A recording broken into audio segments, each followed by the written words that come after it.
And we are recording. There we are. So, hello, my name is Gavin Kerr. This is episode one of Between the Notes. I know the name of the show. It's my show. Today we have Lena Lena. Lena Scissorhands. Correct. Beautiful name. What I'm going to assume that Scissorhands is not your legal last name, unless you had it changed. No. It's funny. It's just got stuck with me for half of my life now that I think about it. Around when I was 16, I was giving this so-called nickname by my friends, and it had a specific reason. It was connected to the fact that I graduated the school of a hairdresser. At the time, I was trying to find a job, and I really, really wanted to have a job that I would not hate. I was still in high school, and obviously it would have to be a part-time job because I never dropped school or anything. So I found out that there are schools that you can do in the second part of the day to get a profession. So, and one of those professions were to be a hairdresser. It was a very long journey.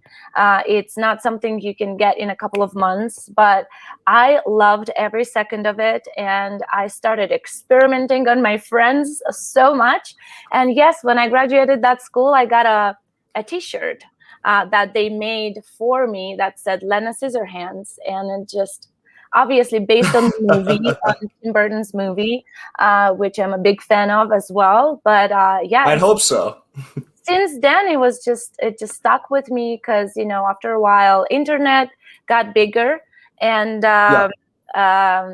we were creating our own email account, our own like MySpace account or whatever. At the time was whatever was popular at the time. So I just used that for the longest time, and then when Infected Rain got created, it just stuck as my artist name. I also started like a so-called photo model career, if you want to put it that way. It's not really anything I did professionally, but I started taking photo shoots professionally when I was 19. So that was like way long before the band. And I remember the photographers used to sign it like the motto is Lena Scissorhands. So it just went like that forever. I just never thought about changing it or having a different one. I'm fine. Yeah, no, that's awesome. That's your little trademark. That makes you memorable. Like I know you have plenty of other things about you that are very memorable. You have your tattoos, your hair, and everything like that. But you have a title, which is very important. I guess so. Yeah. Yeah. I remember growing up, for whatever reason, just being a kid, self-conscious. I didn't like my name. At one point, I didn't like my hair. Growing up, I just had things I was self-conscious about, and I always wanted a title like that. Mm-hmm. And then after a while, I grew into being comfortable with like, no, Gavin Kerr, that is my title. Yeah, it is for sure. It just, as I said, it kind of just stuck to me. I never even thought about it. It just was around me all the time. Because you started out. Oh, sorry. No, I was just saying that I actually did follow with the career of hairdresser, later on becoming a makeup artist as well. So it just like it was always there with me whenever like I was printed in magazines as the stylist of whatever was going on, or whenever I would work on any type of looks for some, I don't know, TV people for TV shows. It was just always there. So it just stayed with me. That was actually what my question was going to be. Did you or have you continued to still do hairstyling on top of the band? Yeah. Oh yes. So I remember that I actually celebrated my 16th birthday already at work. So that was like at 16 I was already a starting hairdresser, and I worked nonstop. Mainly as a I guess part-time job, but pretty intense throughout my life for 12 years. So I'm saying part-time because I did finish high school. I did do university on top of it. I always studied. And then when I finished 3 years of university, I just knew that I'm going to stay in the beauty industry and continue doing it because I always loved it so much. And it just became so much more interesting. I would just like learn new things, go through seminars and like, you know, like new qualifications in that specific career. And I always thought it's going to be with me forever, honestly, until I accidentally got asked to sing and accidentally fell in love with singing, and just music took over eventually. I did it for, I want to say, solid 6 years together with a band, because like touring was starting slowly and it was doable. When touring also became intense and it took over so much time, for a solid couple of years, the boss lady I worked for was okay with me traveling as long as I would come back to work for her again. And a lot of my customers would wait for me, and it was doable for a little bit, but then it was just a lot more. And I knew that eventually I'm going to drop it, because there's nothing on this planet that I love more than being on the stage and then writing music, recording music, and, you know, doing that. And it's so funny because I thought before getting in the music, I thought that being a hair and makeup artist is actually what I love the most, because I was creating so much. I was creating as an artist, and then I was creating as a model. My own looks were always, the majority of them were done by me. Well, you can change people's lives doing that too. I mean, you build up their confidence, or you can completely destroy it. If you give somebody a brand new look and they go out and do a photo shoot, they land that job because of you, in a sense. Like it's art in the finest.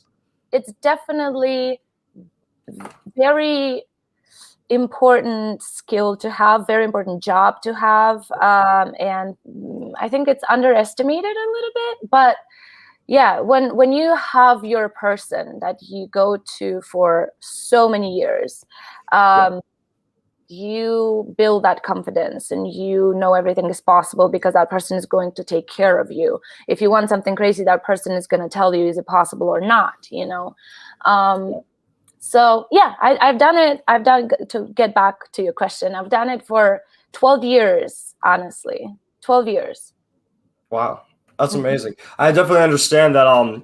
Like, people don't realize, especially with being in a band, the whole touring process, you don't just form a band, put out good music, and then become famous overnight. No, it takes years and years of investing and juggling your time and management of your money and just trying to figure things out a little bit, because there's no handbook for it. You can't go to college to be a famous rock star. You can go to be a musician.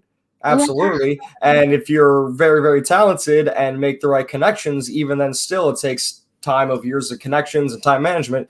Maybe you could work as like an orchestra or a producer like that, but to be a rock star, there's no real guidebook for it. So it's definitely something trial and error. It's really funny because actually I think every decade has their own rules. So something that worked for bands in the past might not work for the band right now, or something that works for you right now might not work for a band in 5 years, or for a beginner band. You know, because the times change so much. The technology, all these apps, all these gadgets, all this possibility. You know, I remember even throughout Infected Drain's career, which we started in 2008, throughout our career, we went through different steps where we had to do certain things in order to have an album. Right now, it's completely different. Even just the recording process is different, and then promoting process is different, and then the production is different. You know, like everything is different, and it's not necessarily because you become bigger as a band, but it's just what works well in this specific time, in this specific era, right?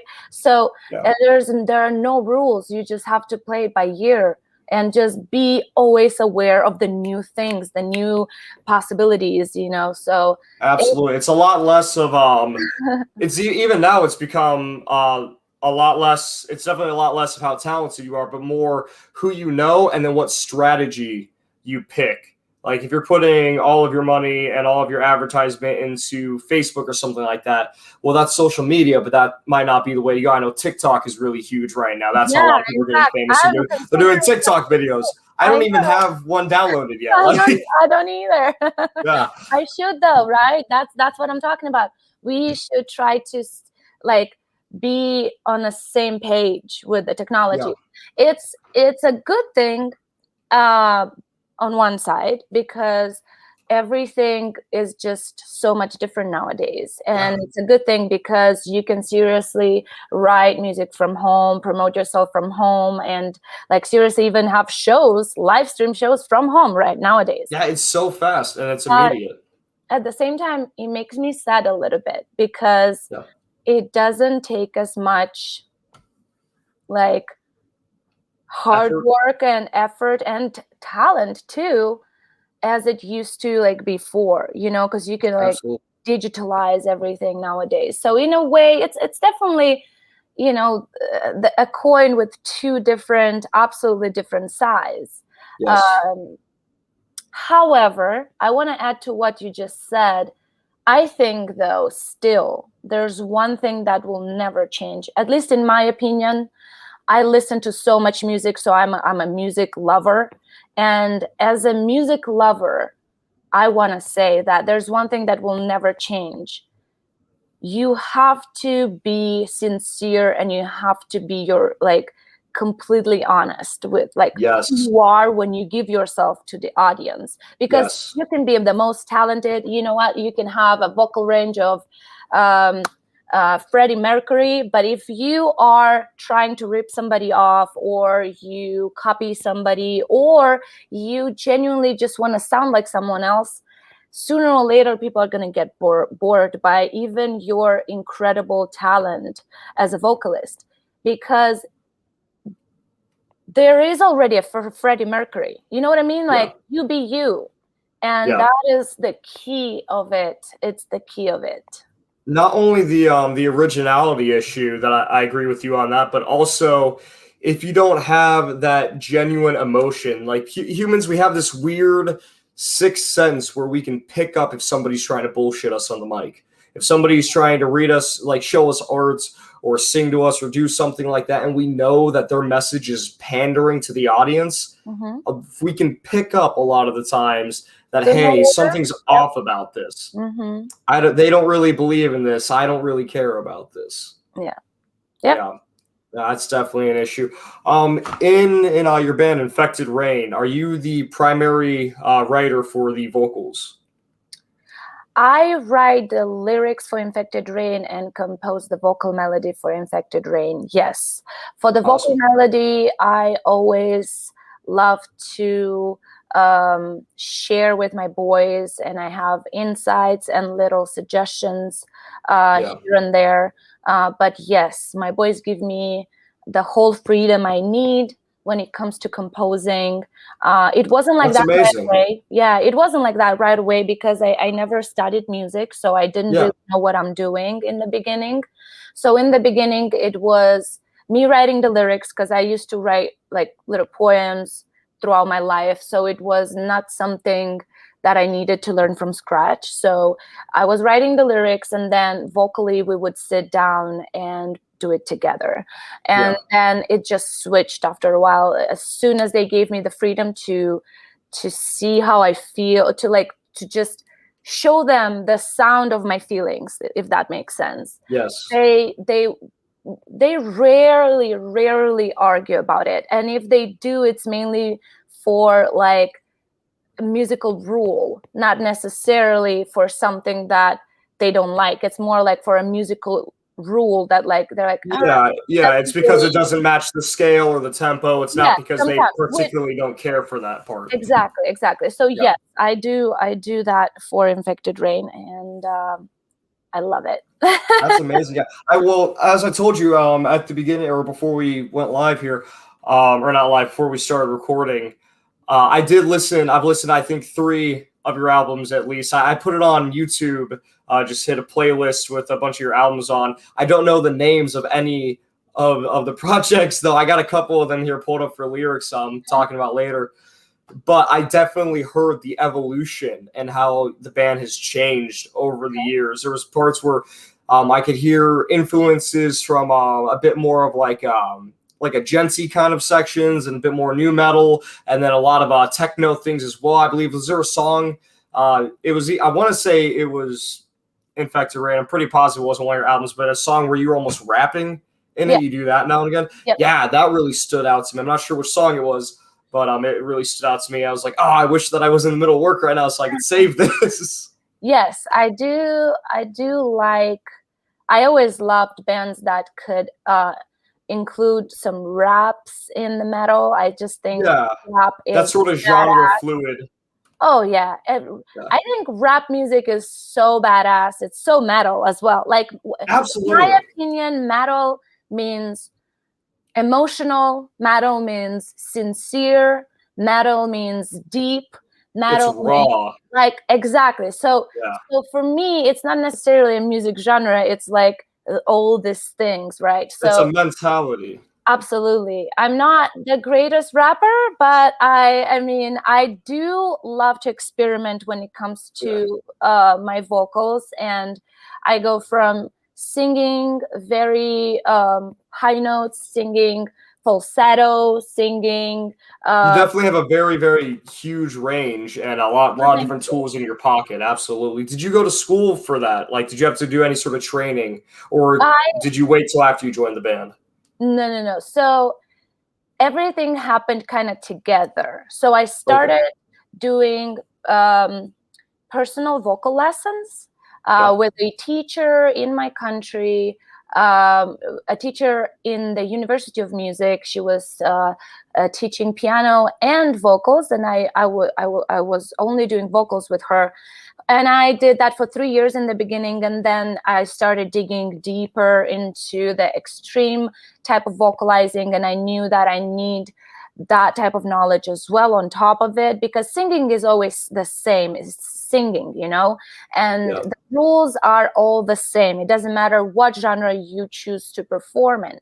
However, when it comes to your stamina and when it comes to you not letting your emotion overcome you and hurt yourself because of that in a very, very tight schedule on tour, when you have shows every day and you have to sing for at least an hour and a half a day.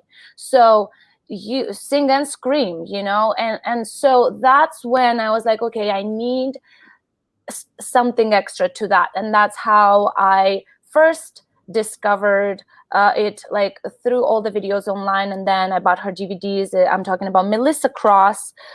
She's a very known vocal teacher, especially in the metal scene. She is one of the first vocal teachers that started coming out with theories and ideas for vocalists that have such a big pressure on their vocal cords. And when I say pressure, I only mean it's hard work to be on tour every day. You don't sleep enough, you don't eat enough, you don't eat right. You're always moving from one city to another, from one country to another, and you have to perform and be at your best every single night. Seriously, maybe one day off a week, right? So she came out with all this like interesting exercises, a very interesting approach to the like this more alternative type of vocalizing, and she's been doing that for so many decades now.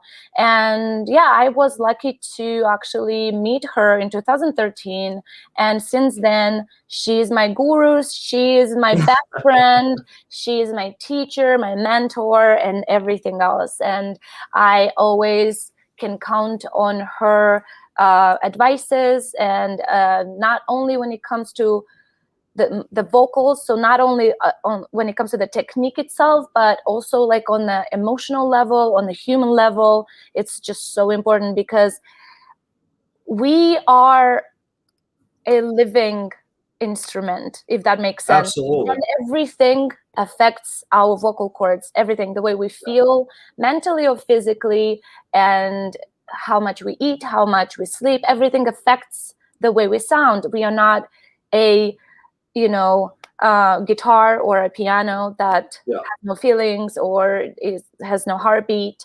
So it's so important to have all of those things under control as well. So yes, I of course studied, and I still do. And I suggest every single person that wants to sing to actually have lessons. Yeah, in high school, I sang in the symphonic and the show choir as a bass.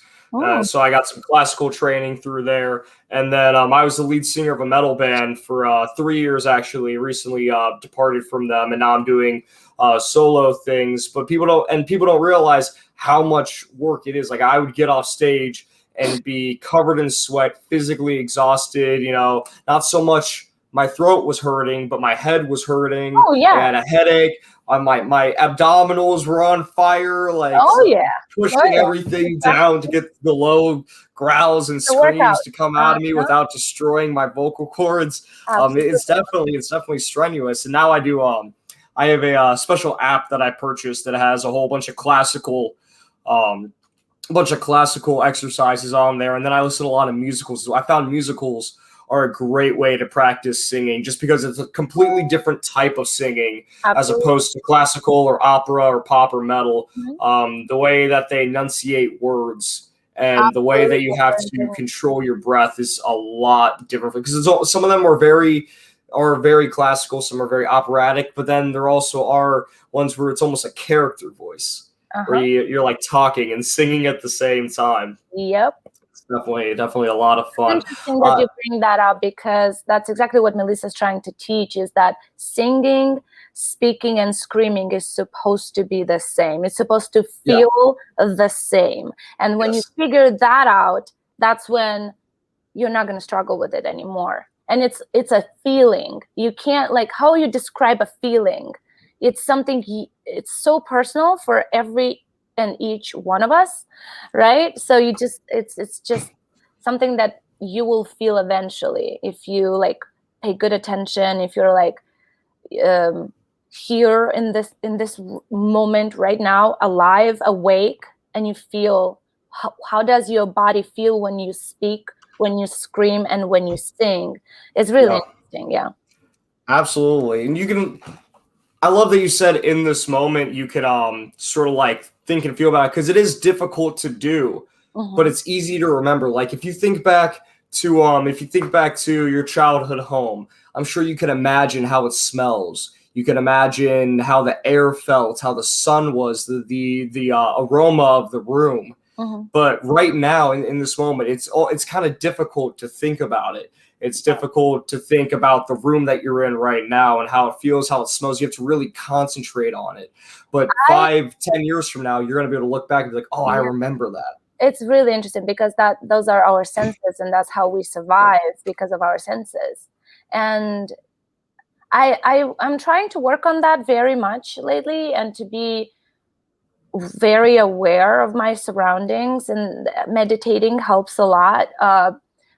Being in the sports helps a lot. Like just any type of physical exercising makes your whole body wake up and feel what you're doing. And there are Do you ever sleep? things. What? Do you ever sleep? Like, yeah, I do hairdressing and I'm on the road touring and then I meditate and then I do. Is that like you're sleeping, just meditating? You just kind of half shut down for a little bit? Oh man, I do sleep sometimes. Otherwise, I would have looked like very gross. You look like actual Edward Scissorhands. Yeah, correct. That's cool. What happened? Fun movies. So very clearly, you have a lot of ink on you. I know that you get asked this a lot. I checked out a couple of your interviews, like I said beforehand, but I do have to know. I know how the ink started. It started when you were 16. You were in your hometown. No, right? 18. Yeah. You were in your hometown and you went to the best shop in the area and you got your first tattoo done. Was it sort of a kind of like just like a rabbit hole after that where you were getting them done regularly, or no, not after spread that. out throughout the years? Yeah, I think I got I did get my first tattoo when I was 16 because I got it with one of my first salaries. So, yes. However, I think the second one I was already in Italy, and my family moved to Italy uh, um, permanently when I was 17. So I believe I got my second tattoo. I was 18 or something like that. Yes, I was also working, and like after a while, settling in the new place, the new country. Yeah. Yes, I Where got did you move from again? from Moldova, where I was born. Okay. So I was born in Moldova, and I lived there for the majority of my life. Then I did live for a lot of years in Armenia because my dad is Armenian, and I did live with him for a while there. But then I came back to Moldova, and when I was 17, my whole family moved to Italy. My mom got a very good job opportunity there. She's a nurse, and she moved the family for, hoping for a better life, because we were not doing very great when I was a kid. And so I just continued studying there. So I finished high school there and university there. But yeah, I did my second tattoo there, and I believe even the third one. And then that's it. For a while, I didn't get tattooed. And then I started again because some of my friends were tattoo artists.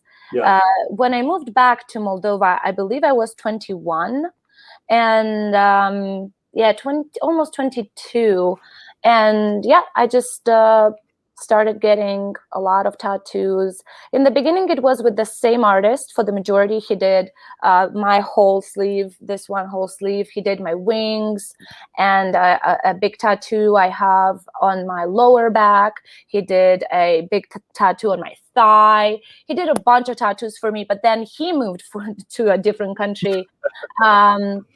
Moldova unfortunately doesn't really give a lot of opportunities for artists. Young generation struggles a lot because neither in music or tattoo industry or whatever it is that you do, especially if it is something a little bit out of the ordinary, so there's just no future for you there. So people try to realize their dreams and achieve their goals in different other countries.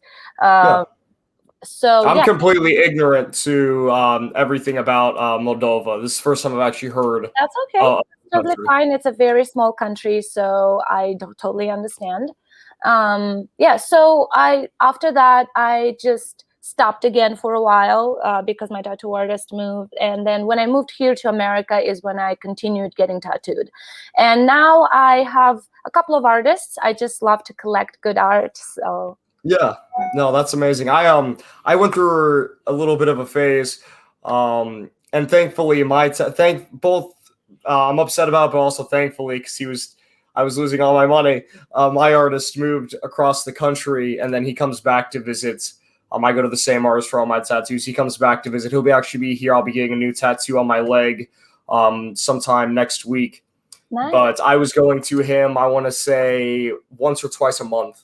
I was spending like every other paycheck, Yeah. and just like, hey, it's payday. I got an appointment with you, all right? And he's like, yeah, cool, come on in. Like, I have my legs all done up. I'm starting at the bottom and then working my way up to the top.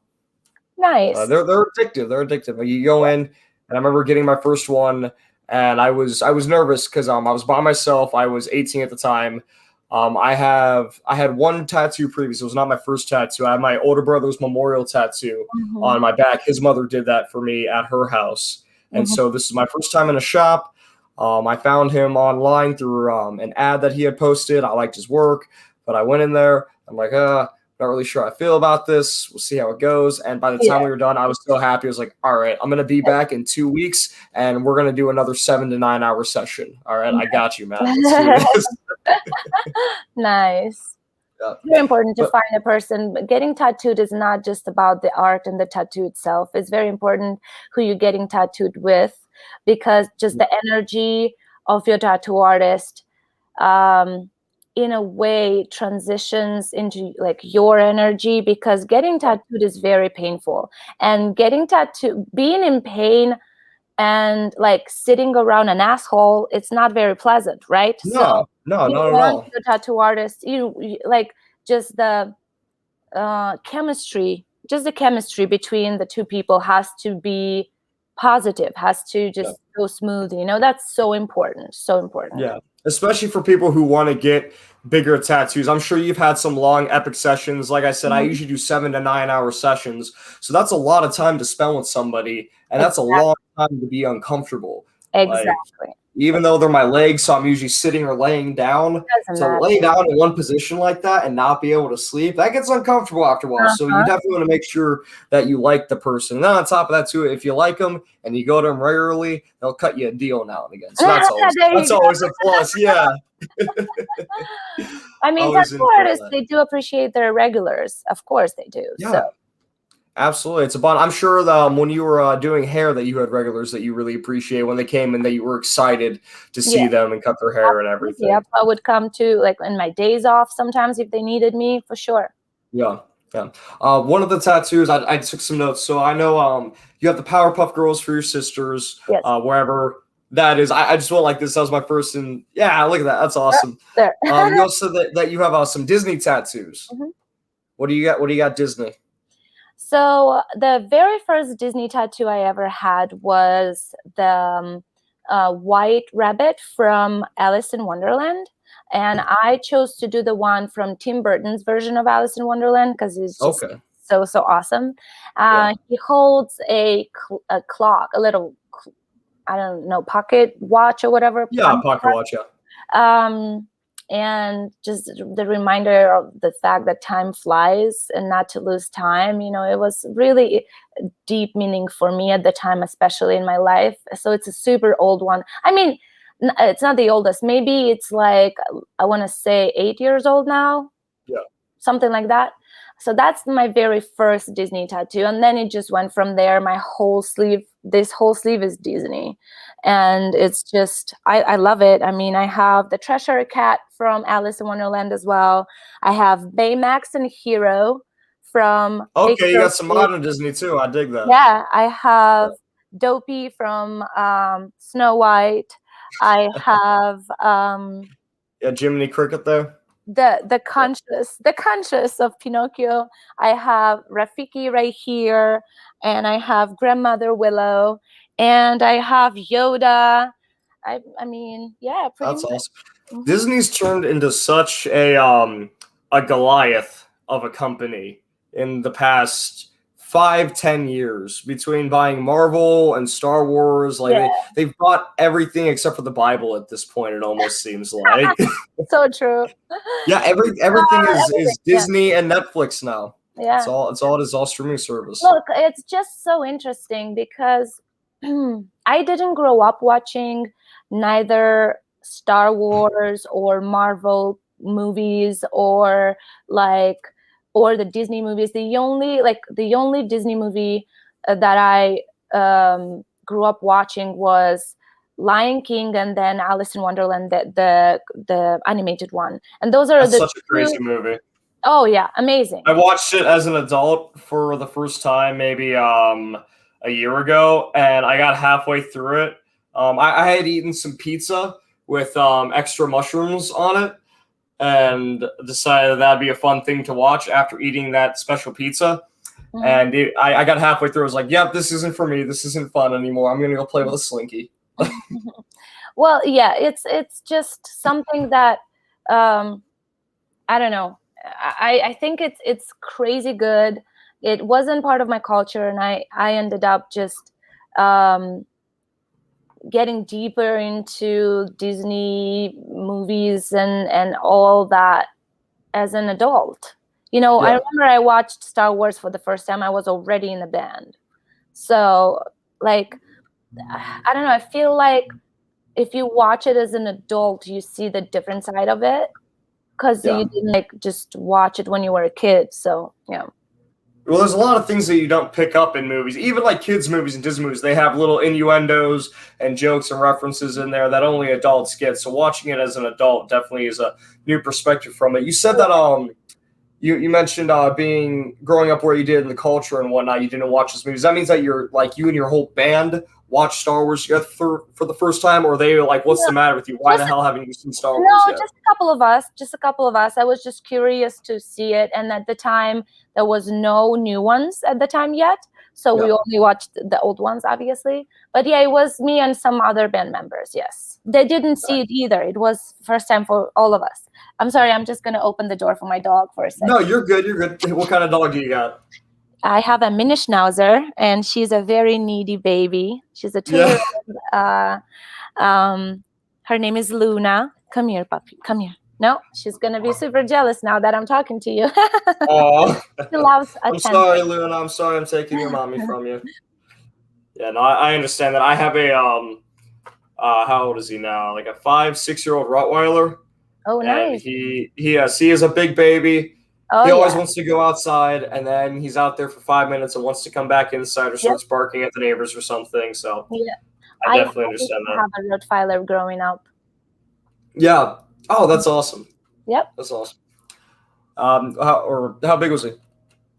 Actually, we rescued him. He was lost, and he was around 2 years old when we took him in our home. Yeah.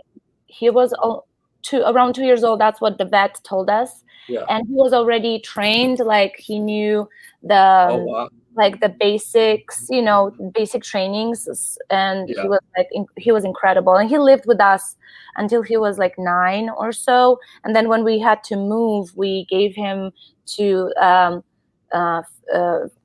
family friends, Yes. and he didn't really like that. He didn't want to live Yeah, with no, us. he's probably freaked out We, and confused. He's with all these no, strangers he now. he just stopped eating. He just didn't want to. We found out later that he stopped eating and he was just refusing to. He grew up with 3 kids, and now even though he had way better life conditions that he Yeah. had with us, because we used to live in a very small apartment, and we gave him to a family that had a house and a backyard, better food, everything, he Yeah. still, like, after a couple of weeks, he stopped eating and he just passed away. I'm so sorry to hear that. That's That's in a sense amazing though to realize that even with not just people but animals too, that having everything doesn't make you happy. You know, no, you said that he had a better living condition there than he had with you way better. guys, but he still fell into a depression because he wasn't with the people that he loved. He wasn't with his happiness, his people. Yep. Hmm. That's amazing. That makes me start to wonder too. Like, so what do you do to keep you? I know you said that you meditate and everything, and you have a lot of amazing things going for you, really exciting things that you do on your life. But it is really stressful too. People think that rock and roll is just that sex, drugs, and rock and roll all the time, but it's not. It's a lot of business. It's a lot of work. It's a lot of sleepless nights and body aches. So, Oh, what do yeah. you do to sort of keep you going? What do you do to keep yourself put together? Yeah, it's a search. It's a search all the time, and Yeah, I am trying to try new things and to just keep myself as busy as possible. Having a specific like schedule helps my mental health very much. So I try my best to start my mornings in a certain way, and then work out, and yeah, then move on with my daily, errands or whatever I have to do. Scheduling my errands in my calendar or in my phone helps a lot too, because I make sure that I have at least a couple of things to do every day besides the other like improvising things, right? I do yeah, love reading. I love dedicating a couple of times a week to the self-care. And when I talk about self-care, I mean like even taking a bath. Not yeah. necessarily, you don't have to be spending necessarily a lot of money and go to spas if you don't have that opportunity. I mean, It's just taking time I to clean don't. yourself up inside and out. Just exactly. And Yeah. I pay big attention to what I eat. I I changed my diet like 5 years ago, and little by little, even my lifestyle, it just Yeah. makes me happier to be very like careful and cautious when it comes to the planet and the atmosphere and everything that it's just connected to my life. So that helps a lot because it's cleaner energy. And I love hiking. I love the nature with all my heart. um yeah, I try my best. Having my dog for this past 2 years helped me a lot too, because she makes me laugh. She gives me extra reason to go outside. She gives me extra reason to be more playful sometimes with her. That's extremely awesome. I live very far from my family, and I get very like homesick, if that makes sense, although my home is Yeah. here. But also I have this theory that the home is where your loved ones are, or where you're loved. And I try my best to dedicate time to my friends and do silly things with them. And that's all besides writing, recording, and everything else. So I just make an extra effort to just not how to say, not be lazy when it comes to my own good, my own well-being. So that includes even small little details like cooking for myself.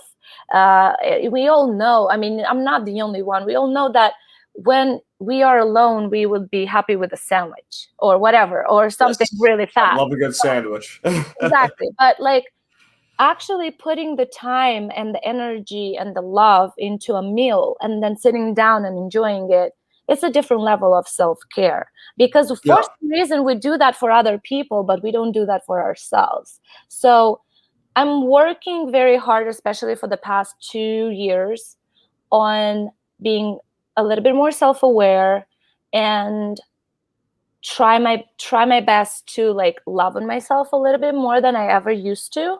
um, and sometimes it works awesome, sometimes it doesn't, but Yeah. Definitely. Definitely. I remember. So I didn't move. I never moved out of home. My family moved out of the house, and I just kind of stayed here. Basically, my dad passed away, and then my mother ended up moving into her new boyfriend's house sometime later with my little siblings. So I was home alone for a while. So I would come home from work, and I come home late at night, and I'd make myself meals. And I thought to myself, you know what? This is nice. I do yeah, enjoy this. Yeah, cooking for myself. I was eating mostly rice and beans just because yes. I really enjoy that, and it's also cheap. And I was very content Uh-huh. just making, because I'm very good with spices. So I'd Mm-hmm. make a million. I'd go to the store. I spend $80, and that would be my food for like the month or two. Mm-hmm. Mm-hmm. And I just get a bunch of rice, beans, some kind of like a bunch of different meats to freeze and thaw them back out. And then I go to the store for like milk and veggies and fresh fruits now and again. Yeah, Like yeah, once a week, I do the little trips. yeah. Mm-hmm. But then my fiance, I ended up getting engaged. My girlfriend moved in, got engaged. Thank you. Started cooking for her. And thankfully, she has the very same appetite as I do, as we'll eat anything that is food, Yeah. as long as it will not kill us. But Uh-huh. there is definitely something very, very self-rewarding about cooking for yourself and even cooking for others too. That's part of the reason why she fell in love with me, is because she came over and I made her food, and it didn't make her sick. She thought it was tasty. So I was like, haha, I know your weakness. Hey, Guys are all like, oh, I gotta be the buffest. I gotta be the richest. Like, nah, you just gotta know how to make a good omelet in the morning. That's all it takes sometimes. Like, see, we are all creatures of different tastes. So something that yeah, works well for someone might not work well for another one. But the fact that you find that person that likes the same things as you is just amazing. Good for you. absolutely. Thank you, thank you. Mhm. What are so well, I never had the privilege of being able to go and tour with the band that I was in. We were getting ready to. We were talking about it, getting ready to look into how to go about it, and then the world caught on fire. Yeah. We weren't expecting that, and then I ended up being departed from the band during that time period. But from my understanding, all the people that we talked to beforehand, they were saying, yeah, it's mostly going to be you're always exhausted, you're always tired, you're going to sleep in a sweaty van with all the other guys, and you're going to eat a lot of junk food and be constipated all the time. So you have seemed, unless we just haven't gotten on that part yet, you've seemed to avoid all of this.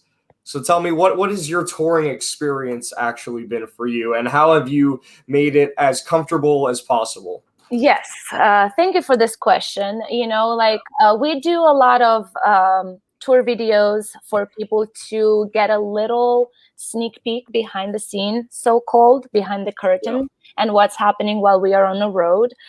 Some close fans do know how it feels and what it is like because they follow us on tour for multiple shows, and they are almost like they are on tour themselves.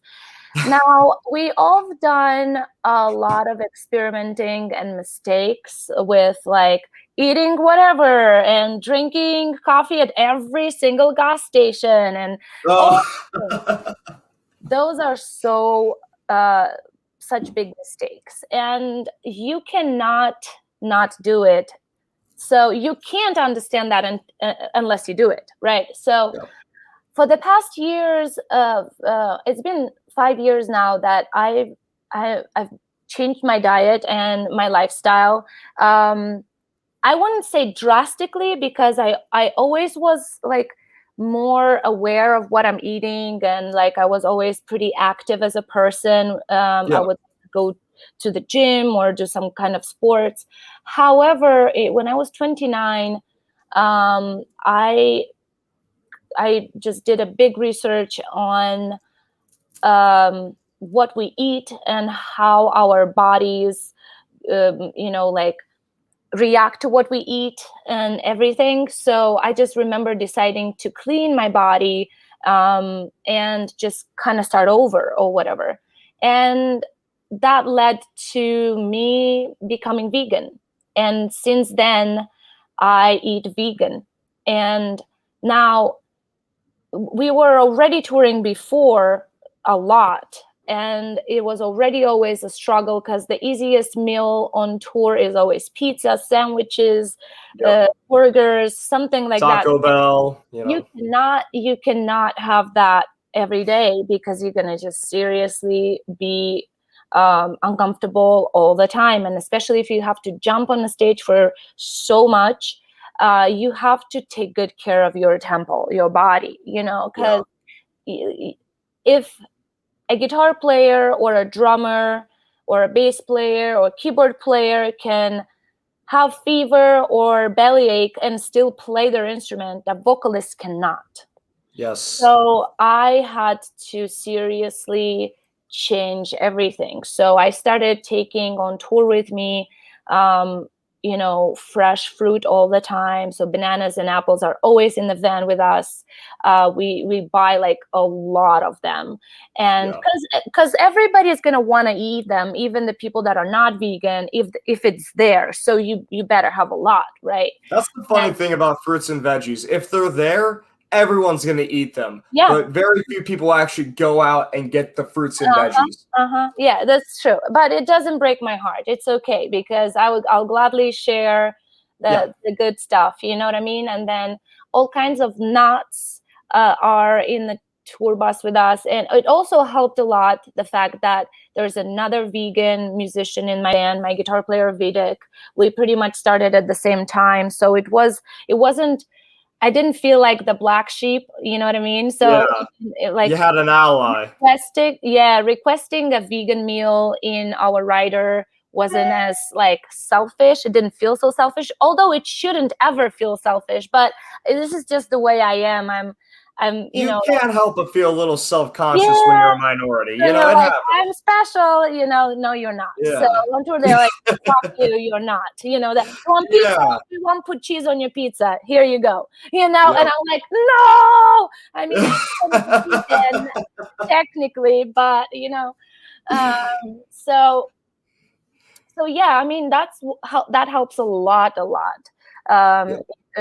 like just being cautious of your diet. And then I also exercise on tour every day, every single day. A minimum of 30 minutes of exercise I put in. It can be just a little bit of like stretching or yoga, but I will still do it. Nice. That helps a lot too. Also, another rule that I started applying for years now is, so I don't really party. Like I don't. Like I never did really much before either, but now after the show, unless I have a meet and greet or anything else like that, I go right away in the bus. Shower, makeup off, in bed. Even if it's kind of early or I don't want to fall asleep right away, just the rest is To important. decompress, yeah. It's well, being on stage, as exciting as it is, it's stressful. Yes. Like So you it's just, a lot even of if stress. you just have your headphones on and watch a movie, laying down, not chit-chatting with other musicians, with your fans or whoever, is actually very important. Yeah. Or just closing your eyes, even if you don't really necessarily fall asleep. On top of that, I always have a lot of supplements on tour, like vitamins, and like I make sure I have good protein. I make sure I have a lot of energy. I drink a lot of water. And I'm also not. I'm never a party animal unless it's our like I know that tomorrow is a day off and something really cool is happening right now, I might stay for another hour or two. But if even if tomorrow is a day off and nothing really like um interesting is going on, everybody's just like drinking, that's not all that fun for me. Like I absolutely love and cherish our fans. And I know the majority of them barely made it to see this show or drove very far to see us. So I try my best to do a conscious effort after the show, no matter how tired, to go out at the merch stand and make sure that I get some pictures in, some autographs in. But that's pretty much it. After that, the decompressing, time for yourself, just zip your mouth and don't chit chat for the whole night, with the loud music and all. That helps a lot. So pretty much this is it. Regarding, as I said, it's very important for you to take care of your own body. And you can do it any ways you want. You don't necessarily have to become vegan, but changing your diet into being more cautious of what you eat is more important. So like, make sure you get some soup in, some salads in, just so for a change, your body is not like, what the hell? Yeah, no, absolutely. That's something a lot of people don't realize. It's very important. It is not just very important. It is essential. That's where I'm looking for. It is very essential that you have a wide variety diet. Even if you're eating all healthy, if you're eating the exact same thing every single day and there's no variety in your diet, then your body's gonna start breaking down and giving out on you because you're not getting all the vitamins and minerals that you need to survive, or let alone support yourself and go on stage and perform. Yep. That's definitely amazing that you take so much care of yourself, and that your band is also very supportive and working with you on that. I know that's actually a really big issue when being on tour and a band in general, especially in the music scenes of metal and rap. I'm not sure about country too much, but metal and rap specifically is the issues with partying, doing things like heavy drugs or alcohol constantly. It does become a big problem for either one musician or groups of musicians. How have you and your band been able to avoid that, or if you haven't been able to avoid, how have you been able to get out of it? So, I mean, I never did drugs in my life. Yeah. I do enjoy a drink now and then. Yeah. It doesn't matter on tour or in my everyday life. I do enjoy that in a good company and just to enjoy the actual taste of the drink, right? Yeah. Partying is something that bless you. Thank you. Partying is just something that you want to do, especially when you're like way younger and your band just started. You're like, there it is, rock star right here, Yep. and you want to like talk to everybody and you feel guilty not paying attention to everybody, and it's just like a non-stop party night after night. So some bodies, like physical bodies, can go through more than others, like sometimes like our crew guys, I see them partying all night and then working the whole day after. I'm like, how do you do it? I don't understand. I'm like, They built up that tolerance. They started out when they were like 13, I was like, hanging out, having drinks with the friends, and now they're doing whatever all I night don't know, long. They don't care. They're machines. probably, but that machine sooner or later will get rusty. So you gotta take good Yes. care of yourself. I can't say that our band ever had problems with drugs at all. I mean, there is the one, now and then the party thing. It's there. It's still there, but nothing excessive, nothing to the point where something would happen. Like we got pretty lucky for everyone to be, self-aware and like careful enough. I mean, even if they tried something, it was never in um, damaging the band. I remember back in the day when we just started, we had a different guitar player, and he actually was messing around a little bit with drugs, and that scared us a lot. It was seriously, we were nobody. We seriously had 2 shows and like nobody. And we decided to say goodbye to him just because he was messing around with, heavy stuff, and that scared us. We didn't want that to be in our band, and Yeah, no, it's a scary thing. That's understandable. yeah, no, and again, he is a great person, and that doesn't mean anything. We don't judge whoever does it. The only thing is, people, anyone that is a musician that is watching this, especially if you're a beginner musician, just remember that you are not just you anymore. If you're in a band, you are like the whole band's name, and the band's like what image is if something happens, is going to be on you. And it doesn't matter who you are in the band. Even if you are a crew guy, you don't want the band to have a bad reputation of having, the crew guys messing around and creating, I don't know, something happen. I don't know. There are so many things that could happen on the road. So many. So just be aware of that, because this is a family, and like in the whole family, if one person is messing around, it's on everybody.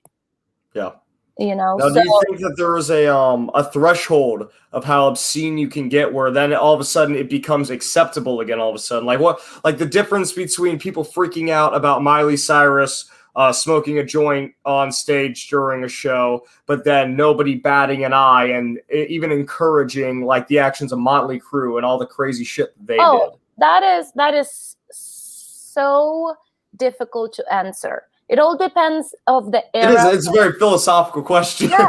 No, for sure. It's a good question, though. It's a good question. See, I don't think there's anything wrong with anyone smoking on the stage. If you can carry on and do your job, first of all, I have nothing against marijuana, and I think it should be legal in the whole fucking world. And absolutely, it should. And alcohol should be illegal. And I'm saying it. Whoever is watching it, fucking sue me for this. I don't know. I don't care, because alcohol can do so much damage to you, to your society, to the loved ones, to your band. Alcohol does way more damage than weed ever did. Ever. We tried to make alcohol illegal here in the U.S. one time, and then we got Al Capone, so we haven't tried it again since then. we're like, It comes from a person that I do enjoy a drink. I do. I am not against it or anything. However, if we put it that way, it's just the reality of it. People just go crazy when they are drunk, and they do not when they are high. So This is the reality of it, and nobody wants to really accept it. It is legal in the state I'm in right now, and in a lot of states here in America, it is legal. In some of the countries of Europe, it is as well. However, it isn't anywhere else. So I don't think there's anything wrong with her or whoever else that wants to and can smoke on a stage and carry on and have a badass show.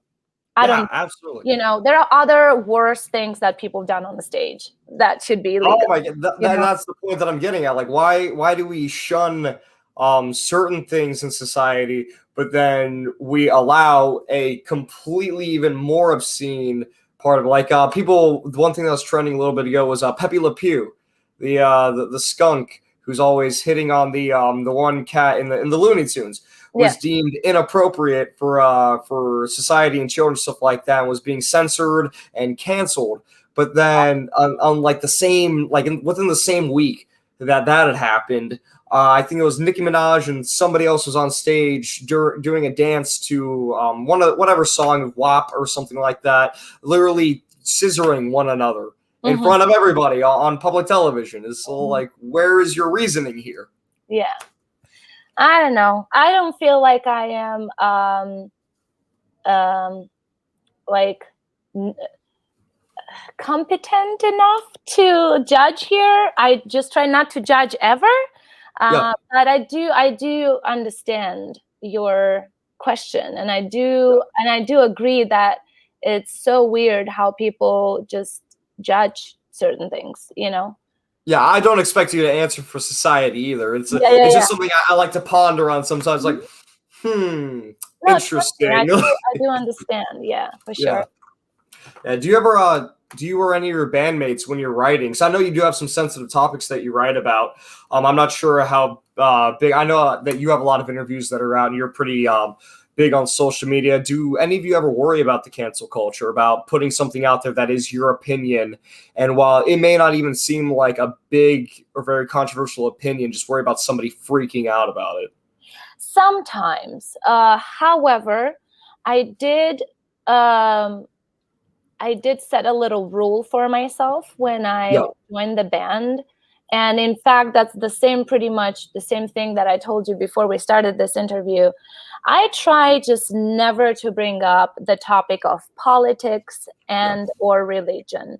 Other than that, I try to talk about everything. I gotta be honest with you, on the last album, for the first time, I brought up a very completely new theme for my lyrics, which is like the planet and, how concerned we should be for what's happening in the, nowadays, and how the human race just is trashing constantly the planet.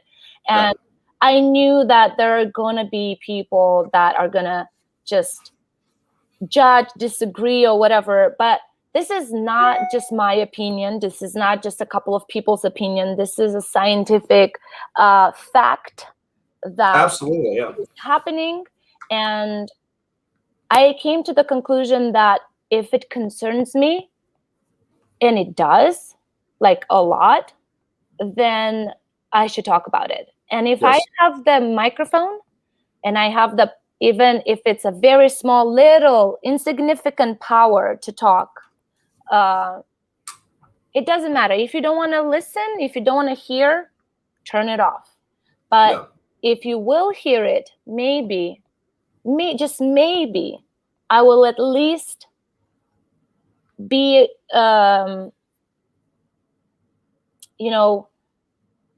not me, but like my band and this song will have that little influence on you, at least considering to recycle. At least. Absolutely. Yeah, absolutely. Well, the way that I feel is because you're talking about like a platform and whatnot, influencing people. If you have any kind of platform, then that means that you are given the right to speak your mind and what you believe in. Yeah. And then, but because of that, there is also the contrast that is the right of the peoples to have an opinion on it. You can say absolutely whatever you want. You can advocate whatever you want, and it is up to the people. It's their freedom to be able to either accept or deny that. Absolutely. That's something people don't realize. That's the beauty of freedom of speech. You don't have to agree with it. Absolutely. And that's the other part of it is too, um, unless you're a complete asshole and just trolling everything that people try to create and try to talk about. But like, I learned a lot from other fans or other people that would just comment on certain things and suggest certain things when it comes to certain um, topics. I learned from Yeah. that too, because like nowadays with the social media and other like more personal platforms, you get so close to your fans and to your followers that, It's I mean, dangerous me, sometimes. it is, but in the same time, look, I became friends with a lot of them, and I Yeah. do read all the comments. I do read all the messages, even if I don't answer all of them. Um, I do try to answer all of the messages unless they are just about nothing or disrespectful. But I do, Yeah. and the closer fans, they know that I do respond and that I do read, and at least I react with a like or something. And that's why they all feel free to like suggest something. And Yeah. I'm loving it because it's like having so many friends around the world, and we all have different cultures, and I'm not at all the all known. I don't know it all. And of course I will listen, I will try. Like we share a lot of like books to read, videos to watch, movies to watch, this topic, that exercises to do, and it's really, really great. So yes, when it comes to my lyrics, I do feel a little bit of like I'm Pressure to be cautious no, sometimes, no, or I'm just no? nervous sometimes. Okay. I don't feel pressure, no. But I do feel a little bit nervous if I bring up something new that I never wrote about before. For example, there was another topic that I started writing about um, around our third album. So it's a very sexual topic, Yeah. which I was very nervous because sex is always such a taboo in our society. However, we are all sexual beings, and we all Absolutely. are driven by it, and we all want it and like it and all those things, right? Yeah. Now, It's writing such a about it, natural thing that we're so uncomfortable with as a society. It's yeah. strange. So now writing about it and singing about it, I felt nervous because I knew that, especially being a girl and Yeah. being so sexual in that way, could have been like a really bad move from my band. And in fact, in the beginning, it kind of looked like it was, but I didn't care because I always want to be myself, and this is who I am. It's part of my being, and it's part Yeah. of everybody's being, but people just don't talk about it. And that's all up to them. Nobody has to talk about it if they don't want to. I wanted to. I had something to say, and I continued after that third album. And in the last album we have something, and in the newer album we will have something connected to that, because it is very closely and tightly connected with the love itself. Yeah. Loving another human being is very sexual, because, Absolutely. and when I say sexual, I don't necessarily mean physical, because It's sexuality is intimate. not It's empowering. exactly. Yes. Sexuality is all of the things together, the physical, Yeah. the mental, the energy, it's all of it. So, Yeah. yes, every time I choose a new topic, I am nervous about it.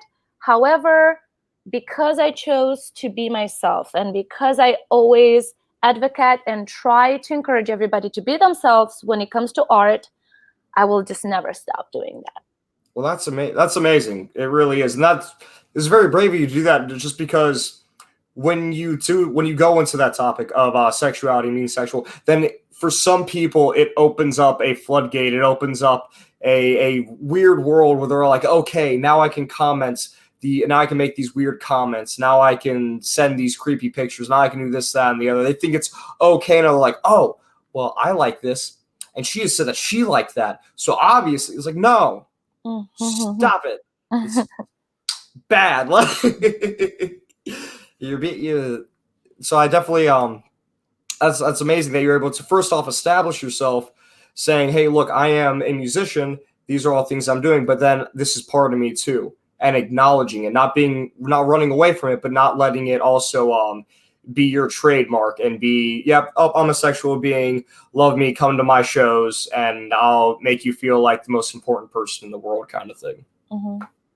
Yeah, I feel like that's a dangerous slope that a lot of people fall into, and it does bring confidence. And as you said, it isn't just the physical aspect of it too. It is the way that you stand. It's the way that you talk. It's your overall energy, and it is a very personal and very vulnerable thing. Absolutely. Yeah. Staying healthy. I want to talk about some of the lyrics that you've actually written here. So I went and I checked out couple of your other past interviews, and one of these songs that you had brought up that really stood out to you was Orphan Soul. Yes. So I have the lyrics in front of me here. You want to tell me a bit about them and what they mean to you? They mean a lot to me. I did write a lot about my past, my childhood before, but with Orphan Soul, it was just so personal because I directed to my father and my mother, and it's like a direct conversation and dialogue in a way. And it's a very, very deep song for me, and I know a lot of people can relate to it because family issues is just something that unfortunately we all have. Somebody worse, somebody not as bad, but it all depends how we deal with them. So I chose to deal with them by not bottling it in, which I did for a while, but then with the music and being and writing for my band, I decided to bring it up and talk about it just like you would talk with a therapist. Yes. And you like it or not, our past, our upbringing, our families, they do in a way, they don't define us, but they do mark us. And I just had to put it out there. So yes, it means a lot to me, the song itself and the music video. I did watch the video for it. It was very powerful, very well done. Do you shoot your own videos really quick? We shoot our own. We come up with the ideas of our music videos, and then we hire people to shoot it for us. Yes, but the ideas and the storyboard, comes from us. Nice, awesome. Some of our music videos were directed and edited by our musician Vidic, the guitar player. He's very talented when it comes to that, and he really understands a lot of it. So he's really good with all this programs that edit on a professional level videos. So we do have a couple of videos that were directed and edited by him. Yeah, that's awesome. That's really nice when you have somebody who is in the band to do that for you instead of having to search for someone, pay them, and also make sure they do a good job with it. Right off the bat, the lyrics are very, very, very deep, very, in a sense, heartbreaking as well. In here it says the first verse, "I used to be your princess, your heart and your soul. I used to be your angel, but always was alone." So really quick, based off of those lyrics right there, and then the title, were you an orphan? Were you adopted growing up? Or is this just how you felt internally, where like you're at a house with a family, but you don't feel like you're really at home? Yeah, it kind of was like that. I'm not an adopted child, but I grew up in a very troubled family situation. My mother and my father fought a lot. It ended up with them breaking up. My mother had to work a lot and she was never home. I'm the oldest, so I had to kind of take care of my sisters. After that, again, my father tried multiple times to come back and it didn't work well. And he just did a lot of damage to my mother and to us. And he was a very manipulative person. And he used to in a way put those ideas in our heads where we were, everything, we were his life, but he would never do anything for us as a family, for us as children, me and my sisters. And I learned that in a hard way, just I learned that people lie like that. And in a way that was a very good lesson, because now as an adult, I know not to give a very big importance to words, and I give a lot of importance to facts, to the Yes. actions of people. Yes, absolutely. And that's definitely because of my father. Has that affected your relationships at all? Because I know a lot of people have different love languages. Like some people are physical touch, some are words of affirmation. So, like, if you were with someone who's words of affirmation, Mhm. does that cause like some friction, some issues between you two? Then, No. So the only issue that caused was exactly the fact that I definitely need more actions than words. Words are yeah, super nice, and we need them, of course, yeah, and it's good to have them too. But yeah, like the actions, love languages in general, definitely. Like I am a very like energy person, so I need the touch. I need, like, I can read people's energy and body language. you sound like my fiance right now. All the time, I'll walk in the house, she'll go, "You had a bad day at work, huh?" I Yeah. go, "Yeah, it was rough." So I mean, at least I think I do. At least I think I do, and I try to give that back as well. That doesn't mean that words are not important at all, but words are nothing without the actions. So Yeah. one cannot exist without the other. So I, I mean, I yes, think words are words, kind of like currency in a sense, where to most people at first it's worth a lot, but then if you don't have the materials and the minerals to back it up, then it's really worth nothing. It's worth as much as you say it is. yeah, absolutely. So just to put it out there roughly, of course, my past and my upbringing affected my relationships that I had as an adult, because I was constantly lonely as a child, constantly alone without the parents. It felt like I'm always, always in need of that love and that attention from the person I choose to be with. Like Yeah. constant, in a way where, like, I just didn't have it growing up, and now I, like, if I choose to be with you, you the one to give me that. Because obviously by being in a band, being on stage, and being in a relatively successful band in general, comes with the attention of your fans, comes with the attention of the press, comes with the attention of everything on social media or whatever.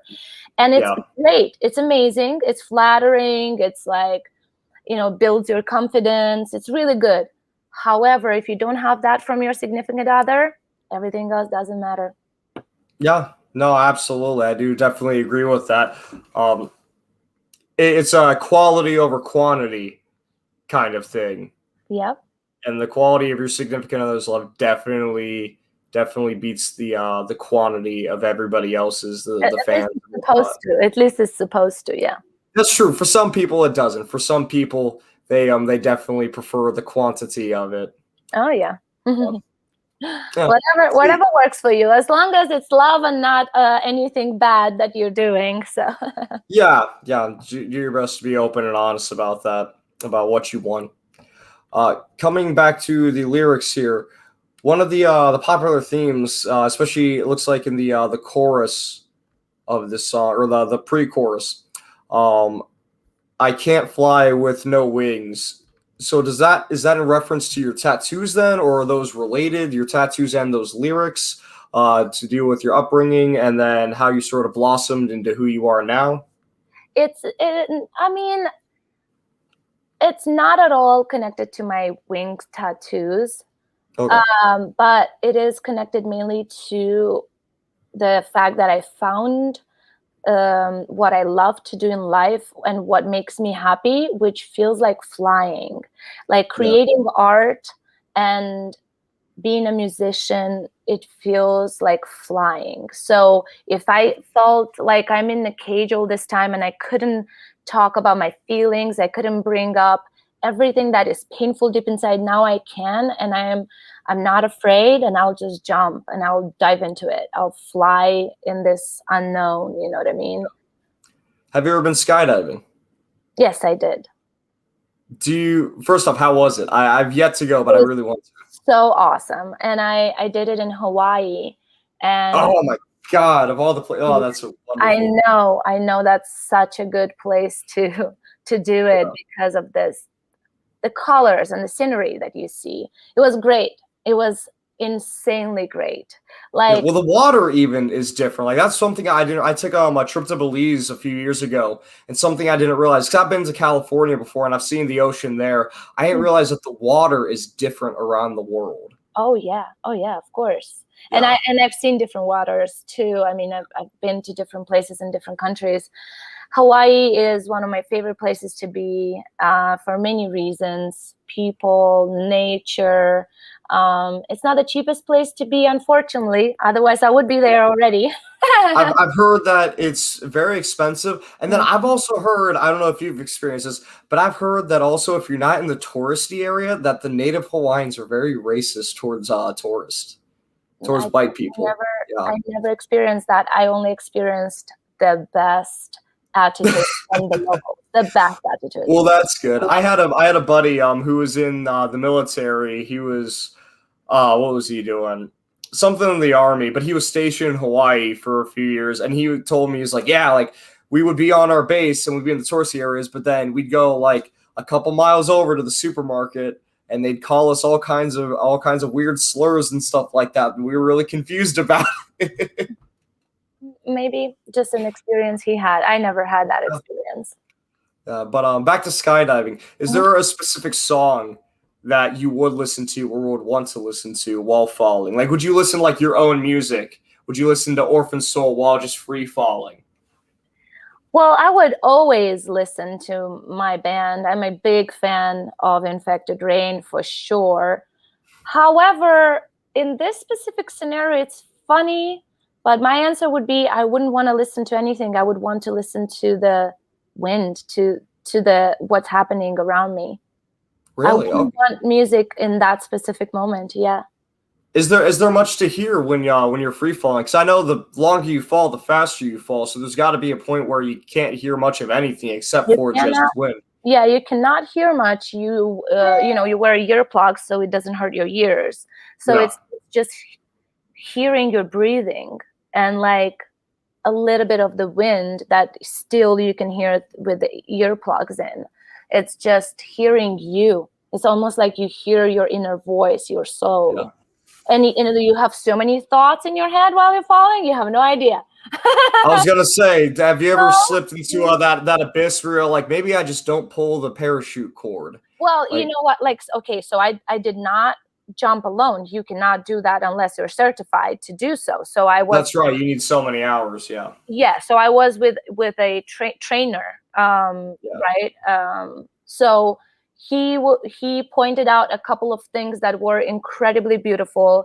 I saw for the first time in my life a rainbow, a circle of rainbow. So while we were flying, there were a little bit of clouds and there was a circle of rainbow, like seriously all the colors, but inside in a circle. He said, he said that's super rare.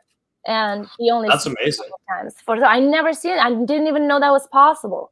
So I've only seen that in Mario Kart. Like so it's I've ever seen something that magical. Exactly. So that, and then all the colors of the water and just awesome. Even that's beautiful and crazy to think about. Is that it's all that right there, it's the same water, it's in the same ocean, as the same ecosystem, fish and everything like that. But there's so many different colors in it, just based off of the depth. It is its own painting. The depth and the life. The corals give a lot of colors to the water as well. Yeah. Did you do snorkeling while you were there as well, or did you just do skydiving? No, I did some snorkeling, and I actually did not in Hawaii. I did it in a different country. I did scuba diving as well, which is also extremely amazing, extremely beautiful. I did snorkeling in Belize, but I've never done scuba diving. I've always wanted to do that. Scuba diving is a little bit more scary because your brain cannot like comprehend that you can actually breathe underwater, and Yeah, a little bit like panicky in a way, not even anxious, like panicky. Not claustrophobic almost. Oh yeah, and Yeah. you have a lot of weights on you, and also mentally that gives you the impression that you won't be able to like go up. Yeah. It was incredible. I did it 4 times in my life, and the best time I did in the Red Sea, which is so beautiful, so incredible.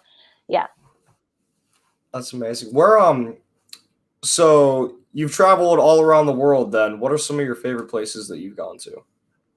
If we're talking about just like visiting and like maybe, you know, eventually staying longer, it's so far from places I've been. I absolutely love Switzerland and Hawaii. So far are my favorite when it comes to nature, weather, people, and the life conditions. Now, there is to say that I haven't been like everywhere yet, and Yeah. I really cannot wait to visit Australia and New Zealand. I I would love love their, to go to Australia. yeah, I love their culture, and like New Zealand, especially for the nature and everything. It's in my list to do for sure. I like Australia because it is hot as hell there and everything wants to kill you, and that just sounds exciting to me. Like, I'm like, oh, that just sounds like paradise. I'm gonna go there. I'm gonna eat some barbecue. I'm gonna swim in the ocean, and I'm gonna try not to die. It's gonna be a great time. I imagine that you don't really spend a lot of time when you're touring in each spot, do you? You kind of just bounce around. As soon as you're done with the show, you said you take a shower, you take your makeup off, you decompress, but then it's pretty much right on the road, isn't it? Yep. Yeah. Sometimes we have a couple of hours before the show or before the sound check to check out the area, and we gladly go wandering. But the majority of the time, when you have extra time, you try to Google the closest laundry place, just so you can, makes sense. just so you can have laundry and maybe like a grocery store to buy new fruit and vegetables. But other than that, if you do have some extra time, we try our best to like walk around or like see, you know, like especially if we know we're not too far from, I don't know, Tour Eiffel or the Colosseum or whatever, we would like go. And sometimes we are very lucky to have fans that show us around as well. So it depends. Yeah. Yeah, no, I definitely understand that. So everything that I've taken in so far, it seems like you're a very, very big health advocate, and you've shown and told us many times that it is possible, even with your crazy, anybody watching this, even with your crazy, hectic schedule, that you are able to live a happy, healthy, balanced life, which is amazing. That makes me want to talk about the song Mold that you put out, where that seems to be reading the lyrics here, you know, get up from the couch. Your life is passing by you. Your lazy bones just keep you down. Heavy limbs in prison. You're saying, you're screaming at people, get the fuck up. What are you doing? Well, do something. Basically, the reason I wrote Mold, the main reason is that I'm just so tired of people finding excuses for them not being healthy or not being happy or not being, you know, whatever, or not achieving their goals.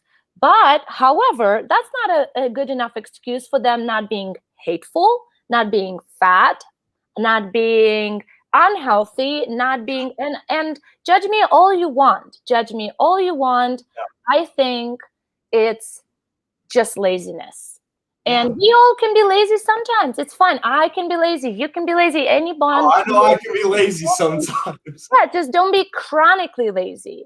You know, too lazy to cook, too lazy to get out, too lazy to shower, too lazy to read a book, or too lazy to, you know, say something nice to a person you love, or maybe to your family members that probably love you insanely, but you just ignore that and take it for granted. However, you also but however, you find time to be hateful and write a bunch of garbage online for people that actually put out there some art. The fact that you don't like that art doesn't give you the right to be a troll and just hate on people. In fact, we did it on purpose to show that people just like forget that there's a world out there. Go outside. You're gonna just mold in your couch, mold in your house, and just not get anywhere. I'm But not laughing at you. I'm just giddy with how enthusiastic and how passionate you are about oh, this. oh my God, that's just something that I'm allergic to. When I hear people saying, "Oh, good for you, you have time to go to the gym every day." Who told you I have the time? Who told you I have more time than you? You Who make the told you time. that like people make excuses Yeah. constant, and trust me, we all are guilty for doing that. I am too. However, there should be the sweet middle of it, just get a balance. Nobody is expecting you to go from black to white, from white to black. I'm just trying to show people that we find excuses for not being happy. We find excuses for not being healthy. We find excuses for not being, I don't know, complete, satisfied, or whatever. For some reason, it's easier to stay at the job that we hate instead of going and trying to find a job that is more satisfying and more awesome and that will make us happy. For some reason, it's easier to be in a relationship that is toxic, that is sad, and that is not satisfying. It's easier to just stay where you are instead of being like, I need to do something about it, and actually do something about it, and either talk. I think that being easier, I think that's even an illusion. I don't even think that it's easier. We just think it's easier. I saw this post once that really kind of changed my thinking a little bit and helped me motivate myself. Because I'll go through, like, I've been going through habits for the past few years where I'll go to the gym every single day and I'll start seeing really good improvements. I'll do that for like 3 months. And then I'll just stop for a month because something happens in my life. Something happens. I'm like, oh, well, I missed this couple days, so I'll go next week. And then next week never comes. And then eventually I'm like, hey, stop being a lazy bitch. Get off your ass. Go to the gym. Start going again. You were doing great. What happened? And the post that I saw that really helps me with get myself back on track is life is hard, and that's the end of it. Living is difficult. Dying is easy. Living is hard, and you got to choose what kind of hard do you want. Do you want to, like, it's hard to sit on the couch and become overweight and just do nothing because it's unmotivating and you feel depressed, and then it's hard to get out of that. But it's also difficult to go to the gym and work out all the time, but then you feel better from it either. So do you want to deal with that difficult or this difficult? Yeah. And in my opinion, the difficult where I'm going to the gym and I'm figuring out the time and then I'm being a healthier person and I'm able to help myself and help others, that is a better difficult to me than being just sitting in misery all the time. Absolutely, absolutely. And trust me, I do know it takes a lot to actually change your habits, change your lifestyle. And I've been, like, I suffer from anxiety, and I've been through such depressing moments in my life. And it took a lot of energy for me to actually, get my life together and like not let that ruin me, because it could have. It really could have. I was this close. And I'm sure I'm not the only one. I'm sure we all have moments where we are this close from the end. This close. Yeah. And I'm not even afraid to talk about it because we all are, and we all can relate to that. So, and sorry. Puppy dog wants attention. Yeah. And, but it's our life, and we should be the drivers of the vehicle that is our life. We should be in charge. We should drive it. We shouldn't just sit on the passenger seat and let this car wander and be driven by other people. Yeah. It's not okay. No, it really is. It's dangerous to live that way. If everybody just does exactly what they think they should do, then that's how you get mass control. That's what happens. That's how you get people just following whatever the one person who controls their life does. Yeah. Yeah. That becomes really dangerous then. It's scary to think about. Mm-hmm. But I think the big issue with a lot of people is they set their end goals too low and then their standards too high. And what I mean by that is they have an end goal where it's something that's very, very reachable. They have a very reachable end goal, but then all the steps to get to that end goal, they want to do it all at once. There's no patience with it. Very true. But it's way more simple than that. I'll just break it down here. So it's break it down. Super simple. In any type of relationship, for example, a job situation, right? You're like, I hate this job so much. Like, I don't want to get up in the morning and get ready for this job, go there and deal with the boss that I don't like, and the colleagues that I don't like, and the customers that I don't like, whatever the job is, right?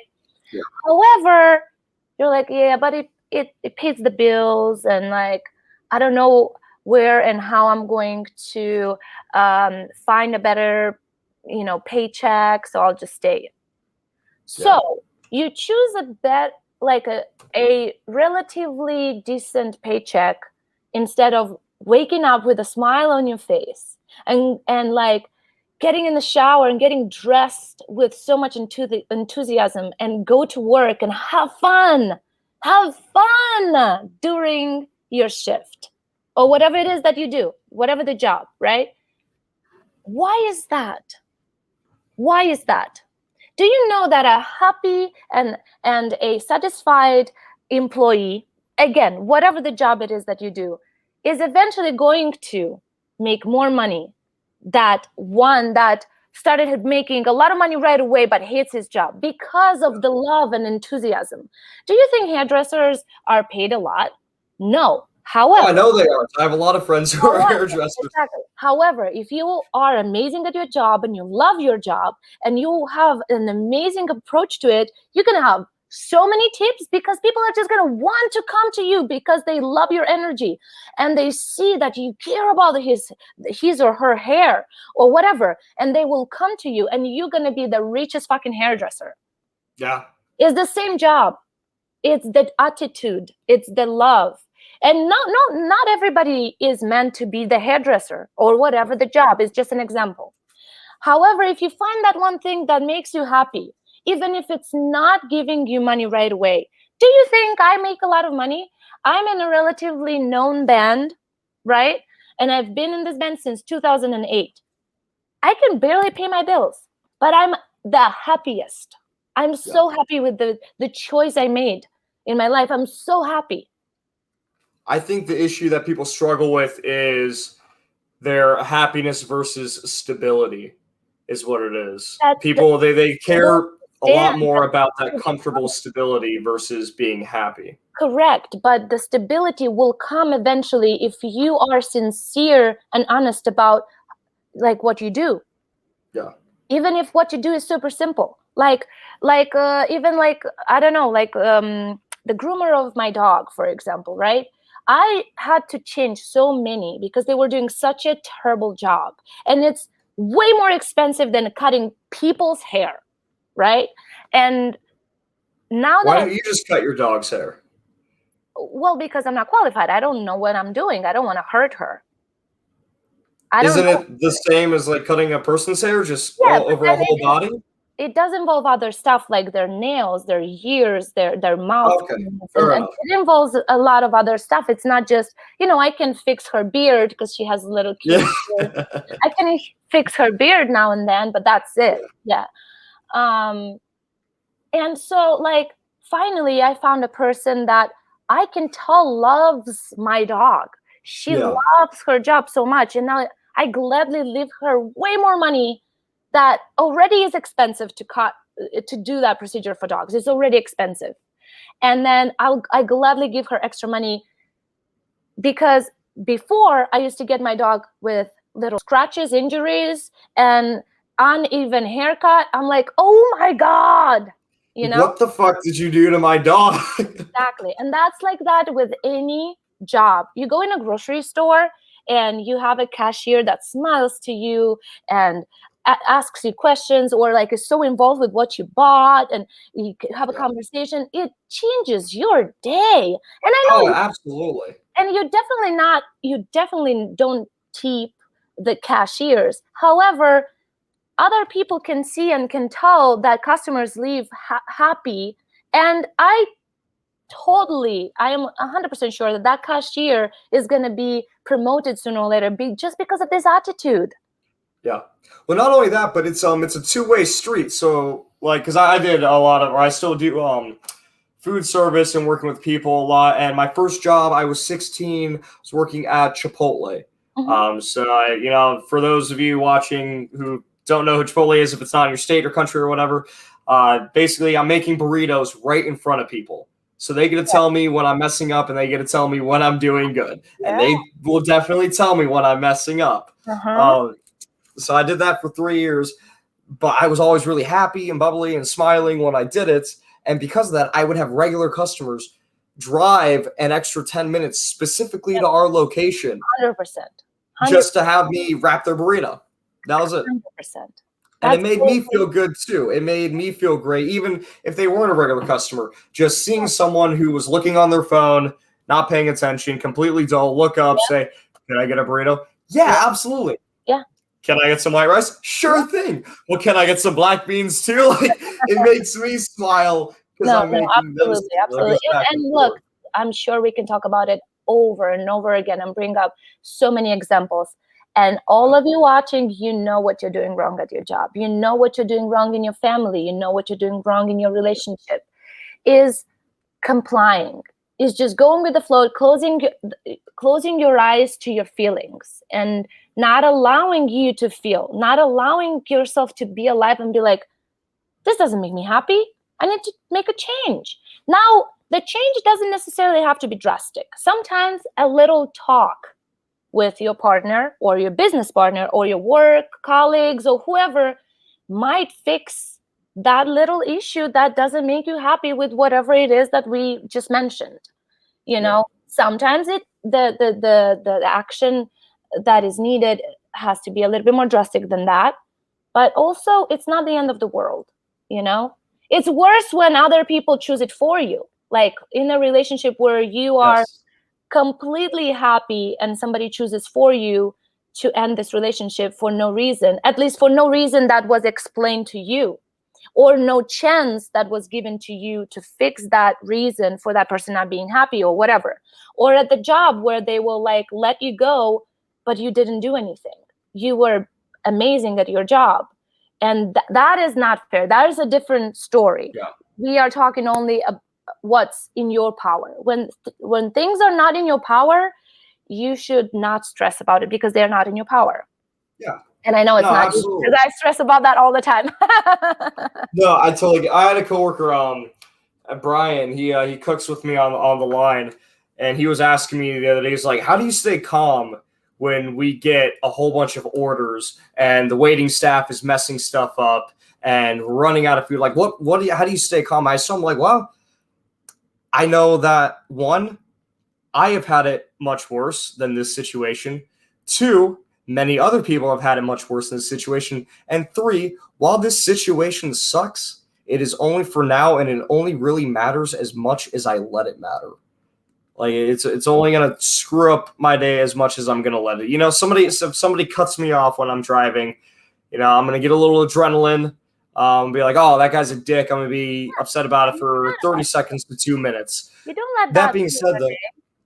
Yeah. That being said, though, if I'm like, it's 5 hours later and I'm cooking dinner and I'm talking to my fiance, oh, this asshole cut me off, and then I'm still pissed off about it, I'm like, dude, something's wrong with me at that point. You put that energy in your food, you put that energy in your girlfriend, and then that carries it away and becomes bigger. Yeah. You shouldn't be like that. 100%. No, absolutely not. Back to the topic of we had a wonderful conversation. Back to the topic of your music. Is there any specific lyrics that like you wrote down where you're like, God damn, you know what? Though that is an awesome line, or this is an awesome chorus or paragraph or whatever it may be, where it's like one of your, I know, I'm sure you don't have a favorite, but one of your favorites lyrics that you've had put down. Believe it or not, I mean, obviously, I love many of them, but believe it or not, I will still stick to, so far, from the released ones, because we already recorded a new album, which we will slowly give to people, and I do have favorites there. But out of everything we already released, my favorite is still Tapophobia, which is a song from the last album. And it's such a dark and raw song and lyric. It talks about depression a lot, and about like that really painful and cold place that you end up being when you're like very depressed, to the point where nothing else matters. You just cannot get out of that hole. And it still gives me the heebie-jeebies every time I listen to it. And I don't know how, like, I know what made me write it, but I still don't know how I came out with those, like, combination of words even.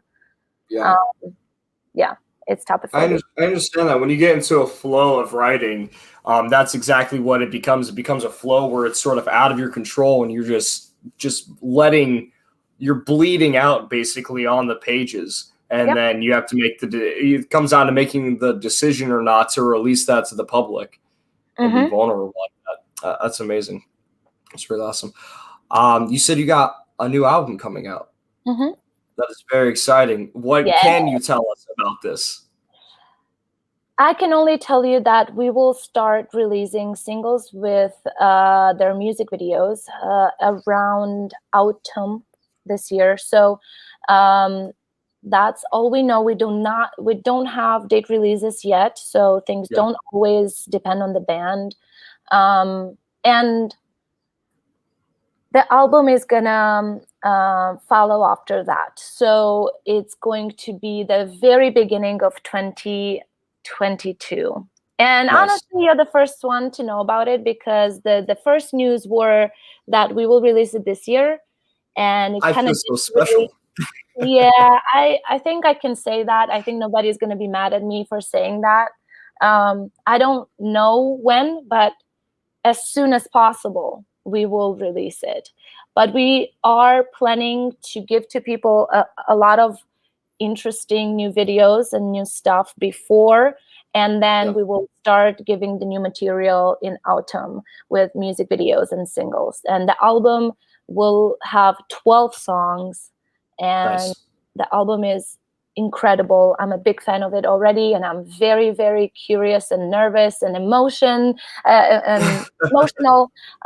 to see people's reaction to it. Yeah, you said 12 songs. What's the time length of the album? It's almost an hour, like 50 minutes, I guess. 55 minutes. Awesome. Great. That's really good. So you're averaging about 4 minutes per song then? Yeah, we have longer songs and like shorter songs. Yeah. Good. How many of those do you plan on making singles? With actual music videos, we were planning at least 4, but then others are gonna have visuals. So probably half of the album, maybe even more, will have actual visuals in general, like all together. That's great. That's a new technique that I've been seeing a lot of people doing. It's a lot easier to do that now since everything is digital. It's not releasing physical CDs or records anymore. No, we do. We do. And believe it or not, in Europe, it's like still a big thing. I know it's not as much in America. People don't really buy physical as much as they used to. But in Europe, it still is. It's a big market. Awesome. Interesting. I did not know that. Thank you. But what I was getting at is, the technique of releasing majority of it as singles, like that was a strategy that my old band did, where we had our first album that we put out. We did like 1 or 2 singles and then put out the album. Everyone listened to those 1 or 2 singles. Rest of the album didn't get much of anything. But then when we did our EP, we did, I think it was 6 songs, and we did all of them as singles, some with videos and some with visualizers. And because we did that way, every single song had a shit ton of views, and it got a lot more publicity. So that's definitely a very, very great marketing plan. Good. Well, do you have a name for it? For the album? Yes. I cannot tell you. Of course we do, but I can't. Unfortunately, I can't release that information yet. Oh, is there? All right, fine. Is there a very can you answer this? Because now I'm curious. I'm going to try to pry a little bit. Is there a new specific element? I know that you do a lot of different genres and everything that you like to implement into your music. So, is there something experimental that you're very excited about on a certain song, like maybe a different type of genre being introduced, or a new instrument, or like a vocal guest or something like that? We will have some interesting stuff. We do have a featuring on one of the songs. That's also something that you're the first one to know about. And as far as a new genre, no. We're just doing, just like always, experimenting with a lot of different genres and a lot of electronics, a lot of like singing and screaming. However, this is the first album where my musicians changed instruments. So both my guitar players and my bass player have new instruments that sound incredible. They sound different. And I feel like because of that, the whole album has a different feel to it. Yeah. And I love that a lot. I think that's really unique about this album as well. And yeah, it's a very emotional album. Very emotional, for sure. Well, I'm very excited here. You said you start releasing singles in autumn of this year, and then the full thing will be out in early 2022, correct? Correct. Awesome. Well, I would definitely be keeping an eye out for that and getting ready to share it and everything. I'm very, very excited now to go into, especially now I feel like I have like an insider look of everything. Yeah. One more thing before we wrap up here.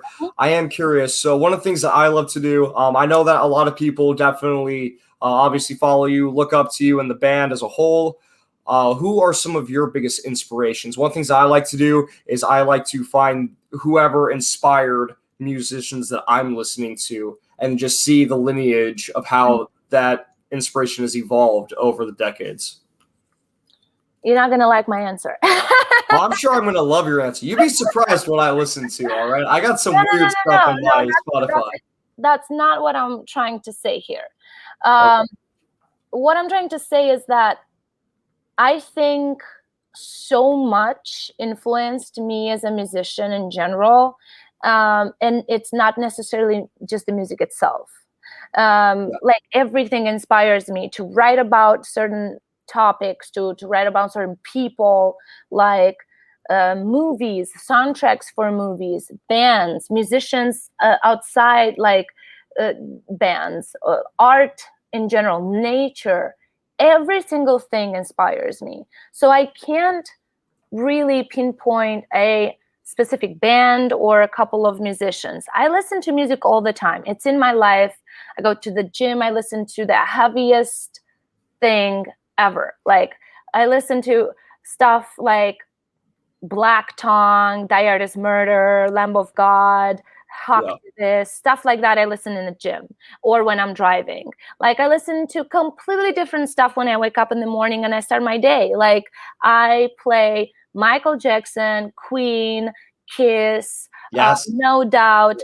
I don't know, like I play a lot of Lauryn Hill, Nina Simone. I don't know. I play such diverse music, you know. Now I play a completely different playlist when I just chill in my bathtub, you know, unless I'm reading a book. When I read, I don't like music in the background. I just doesn't like it. My mind wanders to one or the other. I cannot do the both because I love both so much and I have to like fully dive into it. So I don't do the both at the same time. I don't know how people can do that. So what I'm trying to say here is my playlist is very diverse, and I listen from the older music to the super new bands, from the heaviest to the very poppy, like like I love Pink, and I love Lady Gaga. I love there are so many, like I love weird music, like bands like I absolutely love Seth Delisa, Have you ever or heard of Psycho Stick? That's a weird one. Psycho Stick. It's a band. They're like a comedic metal band. See, that's not my favorite usually, but I mean, I'll give them a try. I like to give a fair try to everybody. But when it comes to, like, I don't know, I feel like music for me is more like all sorts of emotions and like comedic. I guess the only like, no, I just can't even. I guess the only like more comedic and a little bit more like a party type of music that I listen to is Attila. That's probably the only. Okay. Yeah, that's probably Not the what only I was expecting, but I like that answer. Oh yeah, I love that band. They are amazing. They are amazing for sure. But other than that, yeah, I don't really listen to comedic music. But yeah, so everything inspires me. Just to get back to your question. Fair enough. All right, I love it. Well, thank you so much for doing this interview with me and being here today. It was an absolute pleasure to get to talk to you and meet with you. I'm sure again in the future, after a while, we will catch up again. And until then, you have a wonderful day. Thank you. Bye.